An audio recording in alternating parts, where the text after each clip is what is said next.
All right, welcome back to Digital Electronics. We are just got done doing some Boolean algebra simplification. We're going to get into DeMorgans theorems. This is the last kind of theorems that we're going to do that tie into our algebraic simplification or doing our Boolean algebra. Okay, so this is the last part. When we do the majority vote, you're going to be able to implement this. This is going to come in handy when we do our date of birth project or other things like that in class as well. Okay, so DeMorgans theorem is literally being able to rewrite these two types of scenarios. So if we have an A or B bar, so that means that it's the top one here on the left hand side. We have A or B and the bars over the A and B. What DeMorgans theorem does is we call it break the line, change the sign. So what does that mean? We break that bar in half and we write it as A bar, B bar, and we change the sign. It goes from an or to an and, or on the screen, right, plus to multiplication. But I still want you, it's still and and or, but physically the symbols plus and multiplication. Okay, and then if we look at the bottom one, we have A and B bar. That can be written up. We break the line and change the sign. So when we break the line, we get A bar and B bar. Changing the sign makes us go from an and to an or. Literally, that's all we are doing, is being able to break the line, change the sign, and rewrite all of these to help us simplify. And it'll make sense because we're going to do a lot of breaking the line, changing the sign, and simplifying. And then we combine that with some of our Boolean algebra theorems. All right, we're really going to get some simplified expressions out of this. So this is the last method, right, for algebraic simplification. We will be getting into K-mapping and things like that later on. Another form of simplification as well. All right, just a little bit about De Morgan. All right, just like I said, not another dead guy that had a lot of involvement in advanced mathematics and things like that, logic, theorems that we still use today. All right, you can see over 200 years ago when this guy was developing a simple way to do this, we still use it today. So it applies amazingly, right, to our circuit logic, which wasn't even a thought back in the day. So it's really doing this though, and I've already explained this, but I'm gonna do it again multiple times. Break the line, change the sign. So that's really what happens when we have A and B and a bar over both of them. A, B bar, that breaks into A bar or B bar. And here's just the proof. You can see that the tables are equivalent. So we have the equivalent circuit on the left, it's the same as the circuit on the right, and we can say they're equivalent circuits. The reason we do this is to help simplify scenarios. Okay, sometimes it's not good for us to have the whole signal inverted, so we need to break it apart so that it'll make the circuit simpler. The idea in electronics, and you guys have seen in the majority vote, right? You have this really big old long like sum of products. We need to be able to rewrite that sum of products as a much smaller, more condensed version when we actually create the circuit. Because it's not cost effective to create a circuit with a really, really long expression and add all these logic gates in there. It gets costly in the long run. You can simplify it down and make the circuit do the exact same thing with less gates. It's more affordable. Okay? Here's the proof for the second one. We have A or B bar breaks into A bar and B bar. Or we can say not A or B equals not A and not B. Here's the proof. All right, the two logic circuits drawn out and simplified to show, right, they are equivalent in the output tables. Okay, so very important that we can kind of see the equivalency that's going on there. So add this to your De Morgan theorem page. So you should have the one page to the Boolean theorems, right? You have all the Boolean theorems written down, 1 through 9 that we've used. All right, and we have the commutative law, associative law, distributive law, the consensus theorem. We have all these written down. Okay, add these two to the bottom of your list. These are the last two that you're going to have on the list, and you're going to want to have this, this list or this piece of paper next to you when you're simplifying your majority vote, maybe your date of birth project, or a few other projects that we do in here. But I've said it 3 times now. This is the 4th time. If you know this and you can say this in your head, you will be doing it and it will work out for you. We are going to break the line and change the sign. Break the line, change the sign. So break the line. So we're going to start on the left side. Okay? We're going to break A and B. We're going to break the line. So A, we get A bar, B bar, and then change the sign. That's where the blue arrow's coming in right there, from multiplication to adding, from anding to oring. Okay?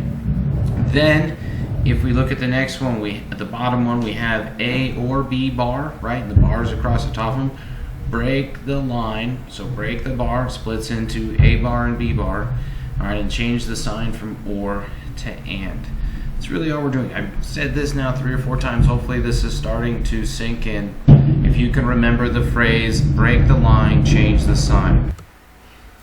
Now we're going to be able to take a look at a couple examples. All right, we're going to go and work through some of them. All right, so we want to simplify this Boolean expression and note each step as we go along the way. We want to put the answer in an SOP, a sum of products form. All right, so we're going to have this anded, or this anded, or this anded, or this anded. All right, with our final answer.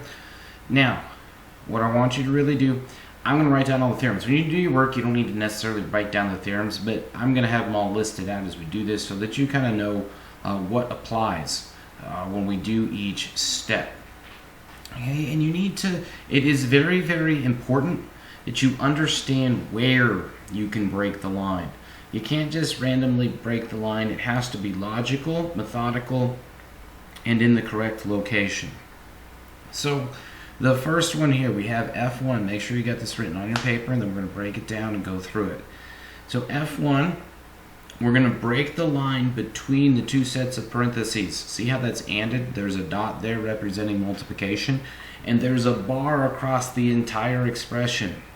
So we're going to break that line and change the sign. Break that line and change the sign. Now when I click through this, it's going to kind of give the whole work kind of given out to you, but I want to still go through it through you step by step. Break the line, change the sign. So the first line here is the original expression. I'm on the second line where it says theorem 14a is being applied. All right, we broke the line. Notice the line is broken and we have redrawn the line over the entire parentheses on each side. Okay, very, very important that you draw it correctly. When you break the line, it evenly distributes to each side.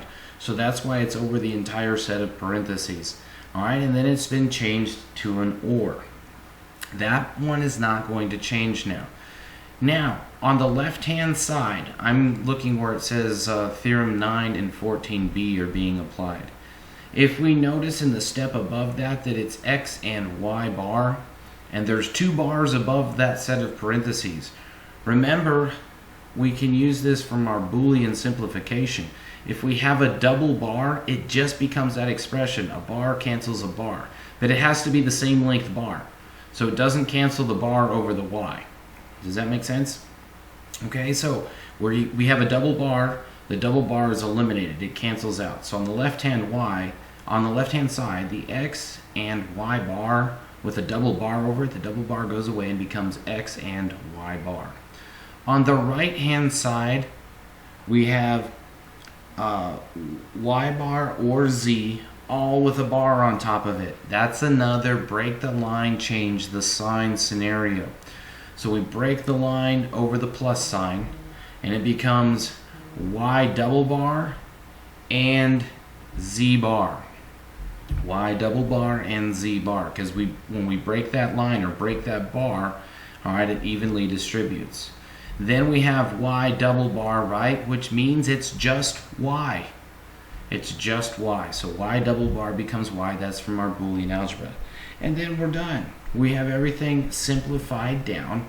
So we're left with f1 is equal to x y bar or y and z bar. So please always kind of listen to how I say these expressions.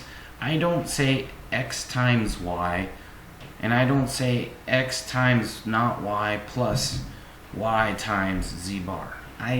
speak in terms of logic means similarly the same thing. I say X and Y bar or Y and Z bar. This will be really important when we later on get into microprocessor controls and do our Verilog discussions, and when we actually program PLCs, ladder logic. This is exactly how you need to think about a scenario happening. So we have to speak logically sometimes, and then you'll get confused because you're going to go back to math class and start thinking of ands and ors instead of pluses and multiplication. But in our class, in our electronics and our electrical classes, I want you to really think and speak logically. Don't speak mathematically when we do these problems. All right, and then we create the circuit, right? So we can simplify this circuit. So this is a different example here. We have a Boolean, okay, a poorly designed circuit, so you might get a homework problem just like this one. And we want to simplify this circuit down. So I want you to study this circuit first and foremost, because what's really happening is, look, we're inverting that signal at the end, and it's putting a bar across everything. Okay, so make sure that you're understanding. Remember when we did the AOI logic analysis and we had the teach point or test points, after each circuit? Make sure that you write yours out when you're doing your implementation here, so that you can follow along what goes in a gate and what comes out a gate, and what goes, and how it's changed, and how it's understood. So I really want you guys to really kind of hone us in on writing your logic expressions out like this. You should be able to study this gate and get what F2 is equal to. Now F2, right, that's not necessarily a good way for us to work, so what we want to do is we want to simplify it. And we can simplify this circuit by taking this original circuit, simplifying the output, and redoing this circuit. All right, using Boolean algebra and DeMorgans Theorem. Remember, we're going to apply DeMorgans Theorem whenever there's a bar across like an entire expression or an entire part of an equation that we have. Okay, so let's take a look. We're going to simplify this down. We're going to go step by step here. So you got to think about, where can I split this first? You have to work from the top down. So don't start by splitting that X and Y bar.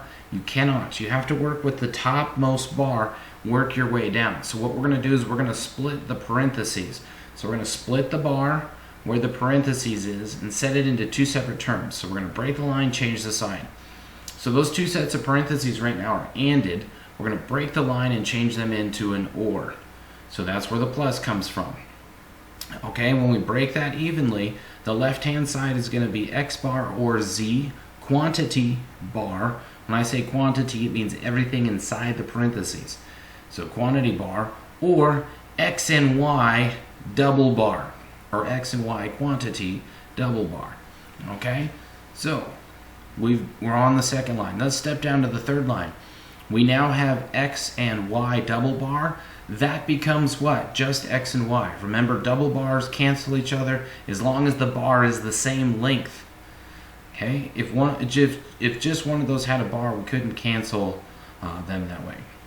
All right, now we're looking at the left-hand side. We have a bar just over the X. All right, so we have X bar or not X or Z, and the whole quantity has a bar over it. This is a break the line, change the sign scenario.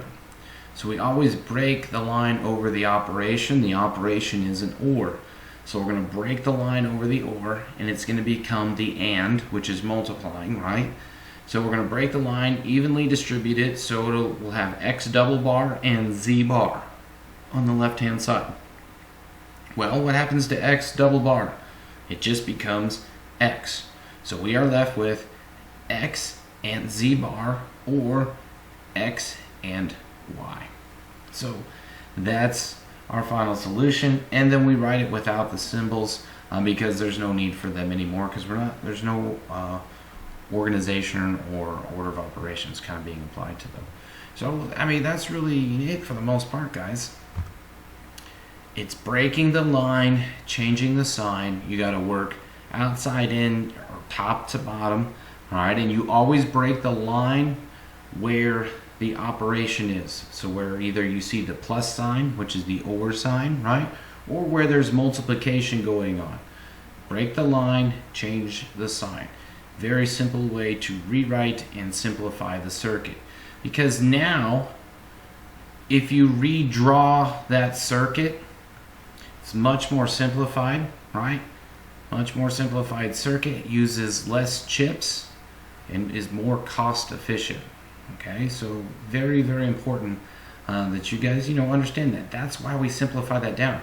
So for you to breadboard, all right, if we go back and I ask you to breadboard this, all right, it's going to take you a lot more time, effort, right, and cost, to produce something like this versus this one, right?